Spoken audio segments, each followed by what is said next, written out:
A primeira notícia é o anúncio feito pelo ex-presidente Jair Bolsonaro de que está voltando brevemente ao país, ao Brasil. E é claro que há sempre uma expectativa, criada muito menos pela viagem que ele fez aos Estados Unidos durante este período, em que lá permaneceu por mais de um mês, ou um mês mais ou menos, mas principalmente porque ele é assunto todos os dias, principalmente na boca do atual presidente da República, senhor Luiz Inácio da Silva.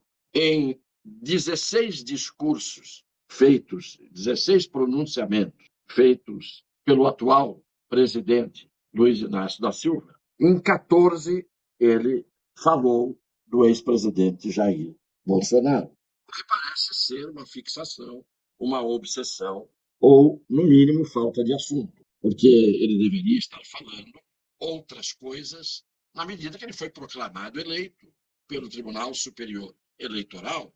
Então, deveria ser o primeiro, a essa altura, a não manter viva a memória do líder que o antecedeu. Muito bem. Mas acontece que alguns críticos, e entre eles hoje, num programa da Jovem Pan, Os Pingos nos Is, o senhor Cláudio Dantas, o senhor José Maria Trindade e o senhor Pavinato discorreram sobre a questão da liderança que o presidente Bolsonaro, questionando algumas atitudes que ele teve, o senhor Cláudio Dantas começando por dizer, na Jovem Pan, nos Pingos nos Is, que o ex-presidente Bolsonaro deveria limitar-se a fazer stand-ups cômicos, porque ele está fazendo palestras e discursos nos Estados Unidos que têm esta conotação cômica, quando, na verdade, ele deveria estar se dirigindo aos seus eleitores no Brasil. Essa foi a crítica do senhor Cláudio Dantas. O senhor José Maria Trindade, que é o decano dos jornalistas da Jovem Pan, dos radialistas da Jovem Pan, estava dizendo que a liderança dele é incontestável se vir o que ele colocou de gente nas ruas do Brasil, em todos os estados da federação por onde andou, uma quantidade realmente inigualável por qualquer outro candidato. Eu diria, somando todos os candidatos, nenhum colocou nas ruas o que ele colocou de gente para saudá-lo, para acompanhá-lo e assim por diante. Então, veio o Pavinato e disse que essa liderança, na verdade, não pode ser de palavras, mas tem que ser de ações. E que ele acha que o Bolsonaro perdeu espaço para ele mesmo. Ele se fez mal a si mesmo, redundantemente, eu estou completando. Muito bem. Só que o mesmo Pavinato, na mesma fala, no mesmo momento, apontou 10, 12 fatos realizados pelo governo do Jair Bolsonaro, ele, Pavinato, e no final disse: esse governo foi o mais espetacular governo que eu vi na minha vida. Pavinato é formado na Faculdade de Direito do Largo de São Francisco, é bacharel, portanto, em Direito, não sei se é advogado, mas deve ser, e é uma pessoa que revela um nível de inteligência à altura de estar ali emitindo os seus comentários. Só que caiu numa contradição absurda. E o que eu acho que mais me machuca quando eu vejo esses opinadores é esta contradição em que eles caem e a falta de lógica que eles têm.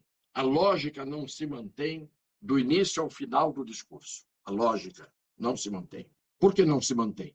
No momento em que ele diz que ele valoriza as ações e não as palavras, e que ficar falando nos Estados Unidos as coisas que ele está dizendo são irrelevantes, o que revela que ele não está à altura da liderança que ele podia exercer, ele acaba por dizer que o governo que saiu foi o mais espetacular que ele conheceu, e ele citou todas as marcas que o governo deixou positivas, de tal forma que, se foi o governo mais espetacular, e ele citou o que todo esse governo realizou, ele não disse, evidentemente, como conclusão, aquilo que seria a lógica em relação à premissa que ele levanta.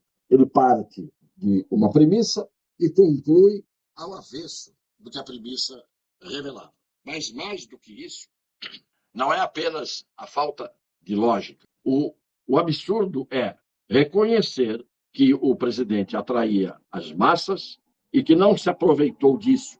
Bem, o não se aproveitou disso significaria, talvez, na opinião dele, ter o presidente saído das tais 4 linhas, e aí não se pode criticar o presidente, que disse que jogaria sempre dentro das 4 linhas e fez isso do começo ao fim. Ficou mais dentro das 4 linhas, principalmente à luz da Constituição e do direito, do que aqueles que têm a obrigação de zelar pela Constituição e de aplicar o direito. Portanto, estes comentários aqui revelam, antes de tudo, a incoerência que algumas pessoas acabam revelando quando opinam antes de pensar ou não pensam antes de opinar. Para você opinar, você tem que refletir, pensar, meditar, e aí você emite a sua opinião. Em todo caso, a volta do ex-presidente é uma incógnita em relação ao que poderá suceder quando ele pisar no solo brasileiro.